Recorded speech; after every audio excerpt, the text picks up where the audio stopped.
What is up, you guys? Welcome to the video. My name is Arman. If you're new to the channel, I'm a Toronto-based deep and progressive house DJ and producer. And this YouTube channel is aimed at beginner and intermediate level DJs to help you take your DJing skills up to the next level. If you browse around the channel and subscribe, you'll find a series of tutorial videos on everything from beat matching to mixing in key to how to build out your set and even the business side of DJing, such as how to get gigs and how to promote yourself. So today's video is going to be on the use of the master tempo feature, which you find on most DJ controllers and turntables, and certainly the club standard, the Pioneer CDJ 2000.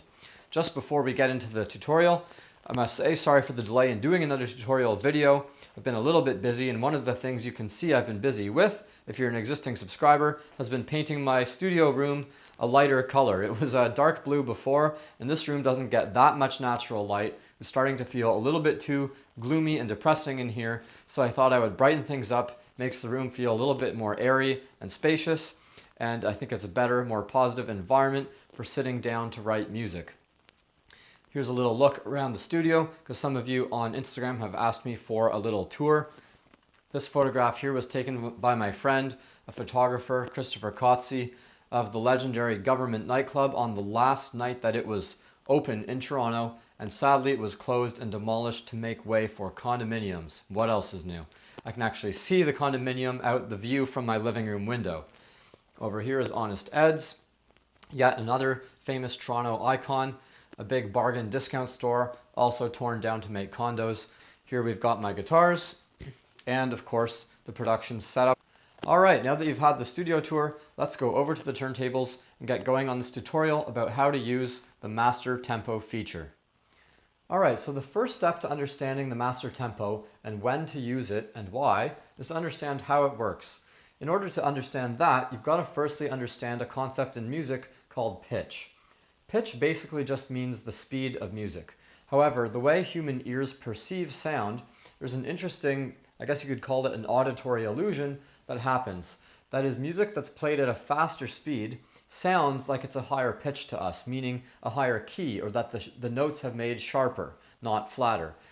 Flatter sound or a pitched down is what happens when the music is made slower. So our ears kind of trick us in this way, but that's the way the sound waves work. So let me give you an example of that.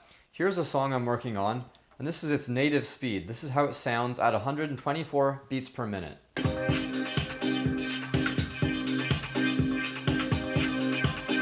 Okay, now I'm going to pitch it way up, and it's going to sound a lot faster, but it's also going to sound like when you press fast forward on an old VCR and the voices of the characters starts to sound like a cartoon, right? So here we go.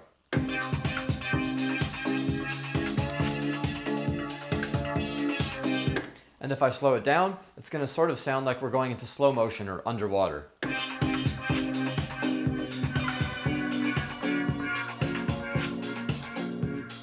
Okay, that's all the way down to 111 beats per minute.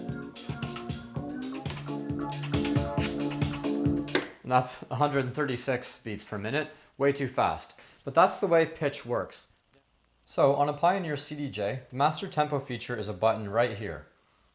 When you press it in, it illuminates with a red light and turns off when it's off. Let's use that same song from before to demonstrate what's going to happen if I use master tempo. So here's how the song sounds again in its native speed.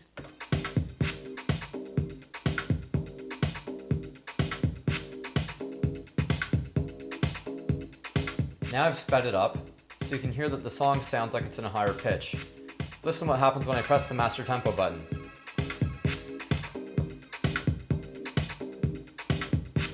And if I slow the pitch way down while that's on,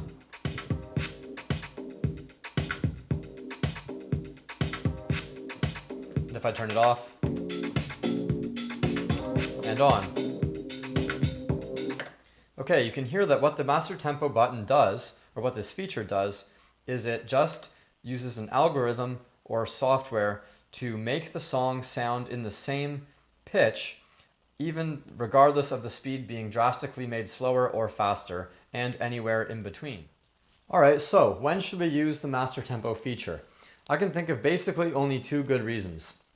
One is you want to play a song that's, say, it's a bit faster or a bit slower than the speed that you're currently playing during your set, but you really like the way the song sounds at its native pitch, meaning without being made to sound like it's more flat or more sharp through the changes that come with the speed. Perhaps it's a vocal track and you really like the notes that the singer is hitting, right? So if you want to play that song at a time in your set where you need to make a speed adjustment, now you can use the master tempo feature and preserve the sounds and the notes and the pitch of the original song as it was intended to be heard, but you can fit it into your set at a time where it needs to have its speed edited a little bit, for lack of a better term. Reason number two, and I think this is the even more important one to know and to know how to use it to incorporate into your mixes to avoid bad mixes, is suppose you want to go from a song that's in a certain key to a song that's of a different speed, but those two songs were in the same key or they were in comparable keys. And you can see my video on how to mix and key. I'll put a link in the description of this video below. So you want to go from a song that's in, say, F minor, you want to go from that song to another song that's also in F minor or some comparable key that you can do a proper key shift with. But that song happens to be 3 BPM or 4 BPM faster than the last song that's also in F minor. So if you're going to pitch that new song that you're going to bring in down by 3 or 4 BPM, if you don't use the master tempo feature, then what's going to happen is that that song's not going to sound like it's in F minor anymore. And when you go to mix out of the first song that is in F minor, you're going to get a key clash and it's not going to sound good. So let's go to the turntables with an overhead view and I'll show you a couple of examples of what I mean. This track here is Intimacy, the Gaston Ponti remix. It's 122 BPM and it's in F minor.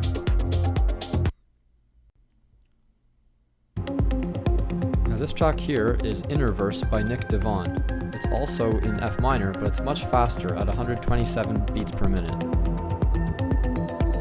And this is how it sounds when I slow it down to 122 BPM without using the master tempo feature.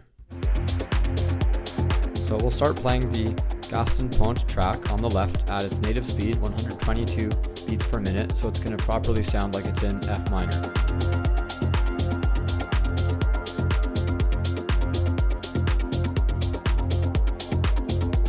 Then we're going to start mixing in the track on the right, the Nick Devon track, at 122 beats per minute, but without using the master tempo feature.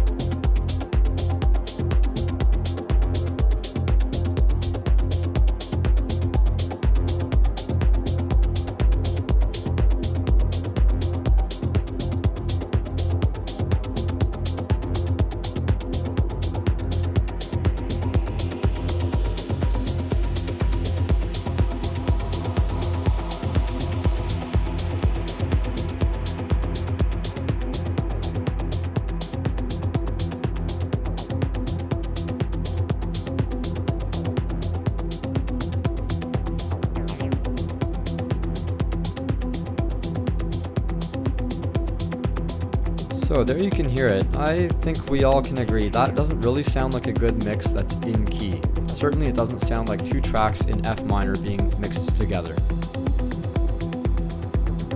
So let's try it again, and this time we're going to use the help of the master tempo feature on the track on the right. That sounds better.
there you go guys, with the help of Master Tempo, we've taken a song that's 127 and we've mixed it in key with a song that is 122 BPM.